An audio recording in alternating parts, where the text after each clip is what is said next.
আজকে বানিয়েছিলাম কদবেলের চাটনি। এটি খেতে ভীষণ সুন্দর হয়।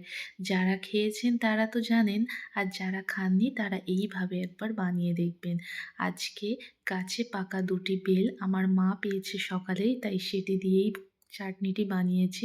প্রথমেই বেলগুলি ফাটিয়ে নেব। আর আমি সুপর্ণা স্ত্রীর রান্নাঘরের সকলকে অনেক অনেক স্বাগত জানিয়ে আজকে ভিডিওটি শুরু করছি।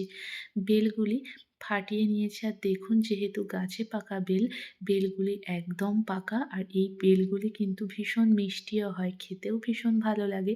ছাড়িয়ে নেওয়ার পর কদবেল থেকে একটি চামচের সাহায্যে এইভাবে শাঁসগুলি বের করে নেব।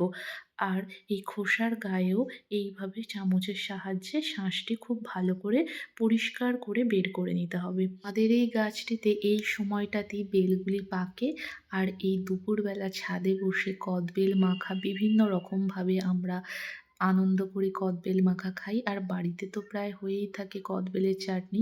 সেখান থেকে সবথেকে সুন্দর এবং সহজ পদ্ধতিতে আজকে এই কদবেলের রেসিপিটি আপনাদের সাথে শেয়ার করব। এই কদবেলের চাটনিটি বানাতে খুব বেশি জিনিসও ব্যবহার করতে হয় না, ওই অল্প উপকরণ দিয়েই হয়ে যায়, আর কিন্তু খেতে দারুণ হয়। এইভাবে ২টি বেল পরিষ্কার করে নেওয়ার পর বেলের মধ্যে অল্প অল্প করে জল দিয়ে হাত দিয়ে খুব ভালো করে এভাবে মেখে নেব। অল্প অল্প করে জল দিয়ে আর এভাবে মাখতে থাকলে শাঁসগুলি খুব ভালোভাবে বেরিয়ে যাবে, আর দানাগুলি আলাদা হয়ে যাবে। তাই অল্প অল্প করে জল দেব আর এইভাবে মাখতে থাকবো।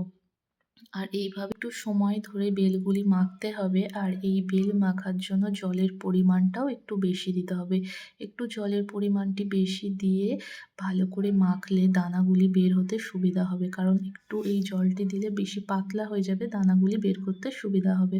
তাই জলের পরিমাণটি এইভাবে বেশি দিয়ে মেখে নিয়েছি। তারপর হাত দিয়ে সুন্দর করে যতটা সম্ভব দানাগুলি আলাদা করে নেব। এখানে কোনো স্ট্রেনার ব্যবহার করার প্রয়োজন নেই, যতটা সম্ভব হাত দিয়ে ছেঁকে নিলেই হলো। খুব ভালো করে দানাগুলি আলাদা করে নিচ্ছি।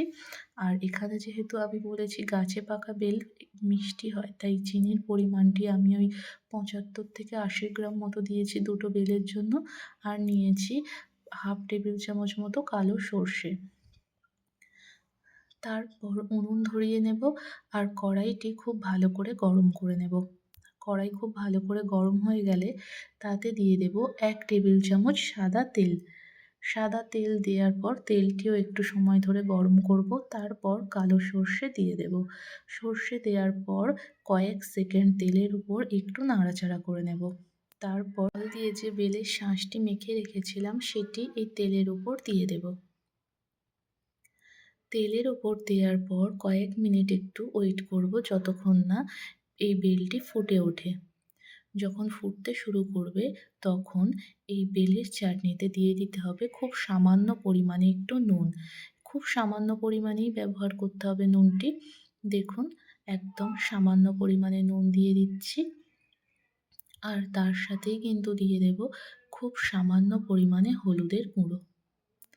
হলুদের গুঁড়োটি ব্যবহার করতেও পারেন, নাও করতে পারেন, দিলে দেখতে ভালো লাগে, তাই এখানে আমি খুব সামান্য পরিমাণেই হলুদের গুঁড়ো ব্যবহার করছি। তারপর খুব ভালো করে হলুদের গুঁড়োটি মিশিয়ে নেব। তারপর দিয়ে দেব, একটু ফুটতে শুরু করলে দিয়ে দেব চিনি। ওই চিনি নিয়েছি ৭৫ থেকে ৮০ গ্রাম মতো। আপনারা যদি আরও মিষ্টি খেতে পছন্দ করেন চিনির পরিমাণটি একটু বাড়িয়ে কমিয়ে দিতে পারেন। চিনি দেওয়ার পর ৫ থেকে ৭ মিনিট খুব ভালো করে ফুটিয়ে নেব। যেহেতু জল দিয়ে খুব ভালো করে বেলটি মেখেছিলাম, তাই এই জল ভাবটি কমানোর জন্য ৫-৭ মিনিট খুব ভালো করে ফুটিয়ে নেব।